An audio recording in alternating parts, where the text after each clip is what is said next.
A qëndron Triniteti përballë monoteizmit? Për të kuptuar më mirë këtë mësim, ju ftoj që të ndiqni dy temat pararendëse që i kam trajtuar në mënyrë të përmbledhur. A mëson Bibla monoteizmin?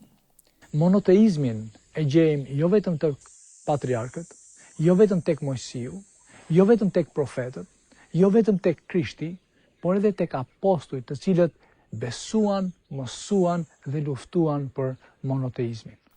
A gjendet në Bibël koncepti i Trinitetit? E duke ardhur mbi të, edhe ja një zë nga qielli që tha, ky është biri im i dashur në të cilin jam kënaqur. Sot do të shikojmë se si mund të qëndrojnë këto të dyja bashk, sepse në pamje të parë duken kontradiktore. Kur flasim për Trinitetin, duhet të kemi parasysh disa të vërteta. Së pari, mungesa e krahasimit. Profeti Isaia thot, me kë pra mund ta krahasoni Perëndin? Çfarë forme krahasohet me të? Si ta kuptojmë Trinitetin? Është i vështirë sepse nuk i përgjigjet realitetit njerëzor. Nuk kemi si ta krahasojmë. Kur njerëzit shkojnë në hën, atë se çfarë kanë parë atje, pra një e panjohur për të tjerë që s'kanë qenë atje, e shpjegojnë me realitetin ton këtu në tokë. Për shembull, thonë hëna duket si shkretëtir. Pra një e panjohur e krahasojmë me një të njohur. Se dy të panjohura bashk do të na bënin akoma dhe më shumë lëmsh. Ne besojmë në një Perëndi që është transcendent. Do me thënë, Zoti në natyrën e tij dhe në fuqinë e tij është plotësisht i pavarur nga universi material dhe nga ligjet e fizikës. Prandaj, duke qenë se Zoti është transcendent dhe nuk ka pse t'i përgjigjet realitetit ton njerëzor, ne mund t'i besojmë edhe mund t'a pranojmë ashtu siç ai është. Ai mund të jetë i pakuptueshëm sepse është i pakrahasueshëm. Kur flasim për Zotin dhe cilësitë e tij, ndonjëherë sfidohemi sepse nga perspektiva jonë si njerëz dhe nga kufizimi ynë, disa gjëra nuk i kuptojmë dot. Për shembull, ai është gjithkund. Ky është një mësim pak më i lehtë, por sërish sfidues. Si mund të jetë gjithkund? Edhe në Europë, edhe në Afrikë, si mund të jetë edhe në shtëpinë time, edhe në shtëpinë tënde, si mund të jetë edhe në sallën e teatrit, edhe në dyqanin e lagjes. Kjo bëhet e vështirë sepse ne si njerëz i kuptojmë gjërat vetëm si njerëz. Nëse unë jam në Shqipëri, nuk mund të jem në Itali në të njëjtën kohë. Ky është kufizim. Gjithkundshmëria e Perëndisë. Unë se shpjegoj dot. Se kuptoj dot. S'kam me këtë krahasoj. Sepse si njeri unë nuk mund të jem gjithkund, por e besoj, pranoj kufizimet e mia, edhe besoj Perëndin si transcendent. Së dyti, kufizimet e ilustrimeve. Për të lehtësuar kuptimin ton të këtij koncepti të vështirë, pra Trinitet, 3 në 1, janë përdorur ilustrime të ndryshme për të ndihmuar të kuptuarit ton. Për shembull, veza ka 3 pjesë të dukshme, lëvozhgën, të bardhën dhe të verdhën, por është një vezë.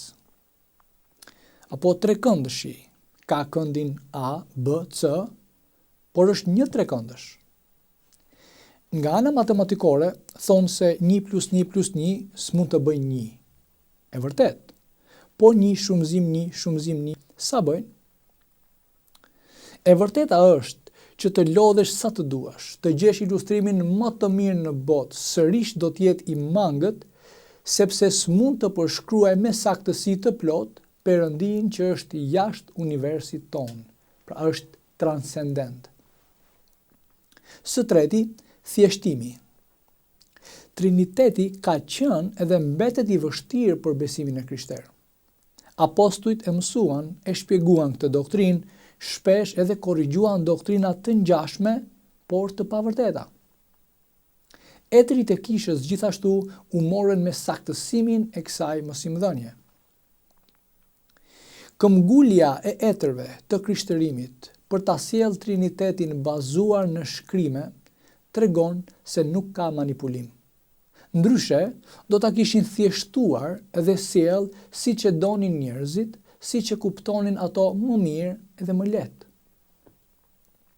Kur vajza ime e vogël nuk kupton një gjë, unë përpiqem ta thjeshtoj që ta bëj të kuptueshëm për atë. Nëse i them sa bëjnë 4 plus 4, pastaj i them, okay, po 2 molla plus 2 molla, sa bëjnë? Fakti që Triniteti mbetet ende sfidues, do të thonë që nuk ka ndërhyrje dhe thjeshtim. E kupton ose jo? E pranon ose jo? Ky mbetet i tillë, siç e mëson Shkrimi i Shenjtë. Kemi limitet tona. Në çdo shkencë ka disa fenomene që sfidojnë kapacitetin njerëzor. Funksionojnë jashtë rregullit ose janë përtej aftësisë tonë të kuptuarit, të paktën deri tani. Dhe prandaj mbeten mister apo zona të panjohura për njeriu. Po ju jap një shembull. Nëse vizitoni shpellën e Gadimes në Kosovë, do të mësosh se përveç stalaktiteve, stalagmiteve, mullarëve, paraqiten stolit më të bukura në botë që quhen aragonit. Po citoj nga një studiues.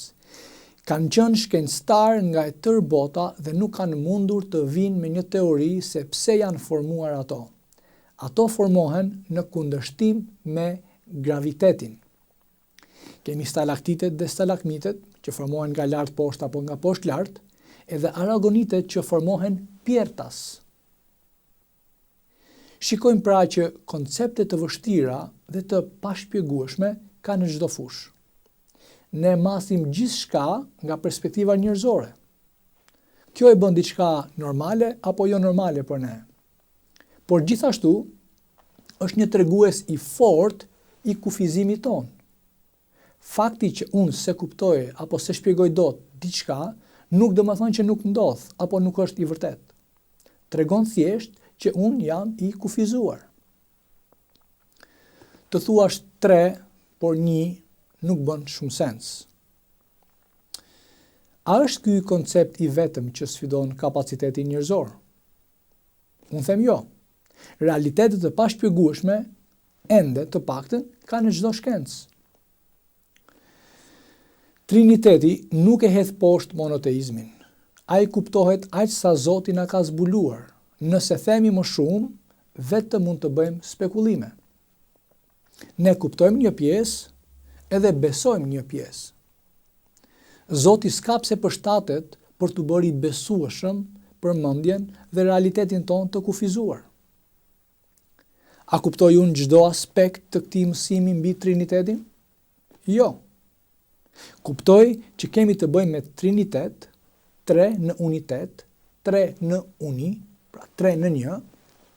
Kuptoj që kemi të bëjmë me një perëndi transcendent. Kuptoj që monoteizmi është në themel të besimit të krishterë.